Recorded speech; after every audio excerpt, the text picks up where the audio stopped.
What's going on? What's going on? You boys, Steezy Smith in the building. What's going on YouTube? It's your boy Steezy Smith in the building.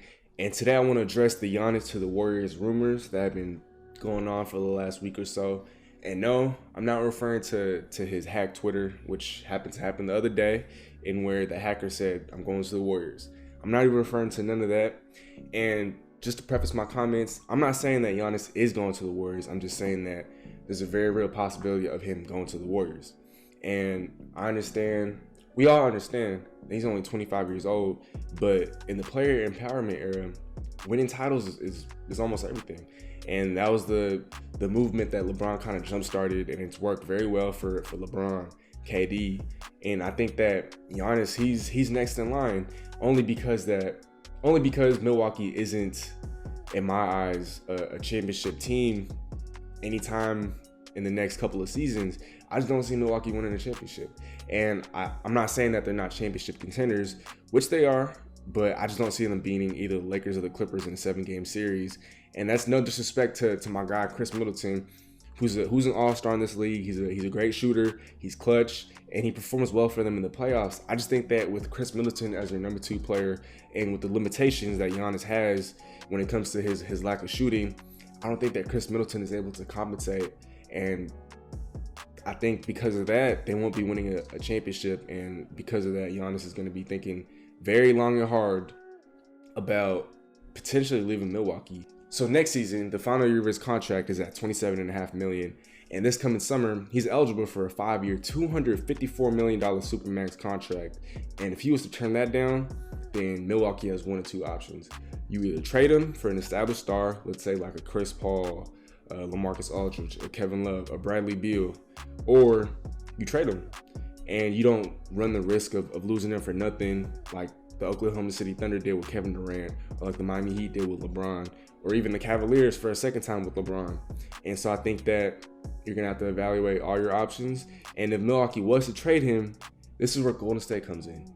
Golden State has a treasure trove of assets. They have the contract of Andrew Wiggins, who they could use for salary cap matching purposes. They have Minnesota's 2021 top 3 protected first-round pick. And I don't expect Minnesota to be very good. So I expect that draft pick to be top 5, maybe even top 10. And so you also have Golden State's first-round pick this summer, which should be top 4 guaranteed. You have young prospect Damian Lee, a guard who showed lots of promise this season. You could even potentially look to trade Draymond if you were to get another player back from Milwaukee, but that's just an option out there. I'm not saying that Golden State should be looking to trade him, because they shouldn't. We also can't overlook the relationship that Giannis and Steph have, which I think stems back to a couple of years ago where Steph made Giannis' first pick in the All-Star draft.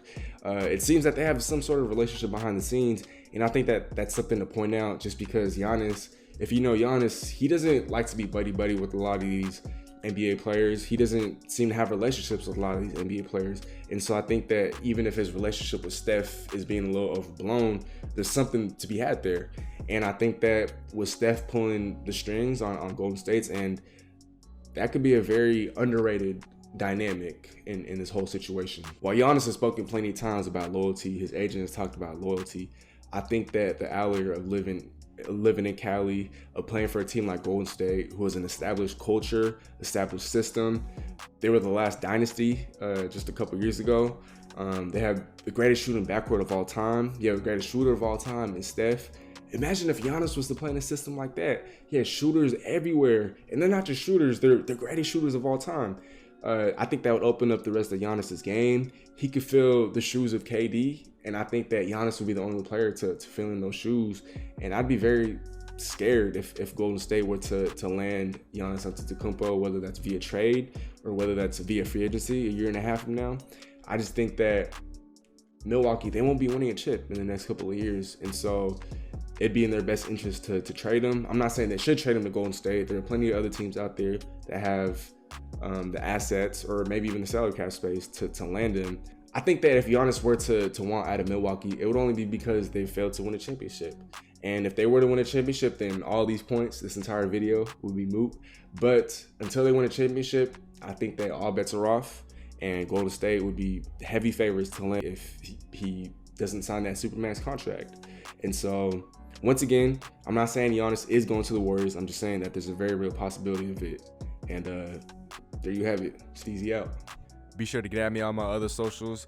You can find me on Twitter at C_Jersey12. I also have another Twitter, a sports Twitter. You can find me there at Steezy Sports. Be sure to look for me on Facebook, Calvin Domingo.